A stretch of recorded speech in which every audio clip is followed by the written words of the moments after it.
Buddhist society of India के कौमी सदर राजरतन अंबेडकर ने कहा है कि आरएसएस तंजीम ने 1950 मुल्क में दस्तूर को नजरआतिश किया है। उन्होंने कहा है कि मुल्क में 3 बार आरएसएस पर पाबंदी आयद की गई थी और दस्तूर मुखालिफ हिंदू तंजीम आरएसएस मुल्क को चला रही है।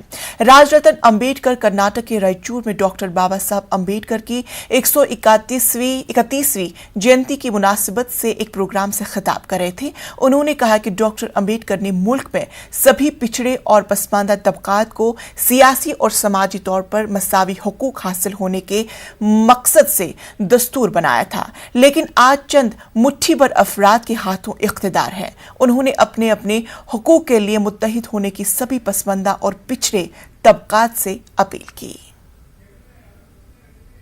बुद्धिस्ट की लड़ाई जब तक मुसलमान नहीं लड़ेगा तब तक ये ब्राह्मणी व्यवस्था आप लोगों के ऊपर अन्याय अत्याचार करती रहेगी।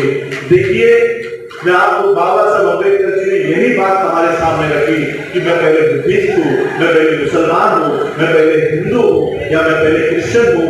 ये भावना अपने मन में मत लाओ। मैं पहले भारतीय हूँ और अंतिमता में भारतीय हूँ, ये भावना अपने दिल में लगाओ। ये भावना जगाओ। इस देश का मुसलमान है इसलिए सताया जा रहा है, इसलिए उसका साथ देना चाहिए, इसलिए नहीं। इस देश का मुसलमान भारतीय है, इसलिए एक भारतीय होने के नाते हमें उसके साथ खड़ा रहना चाहिए।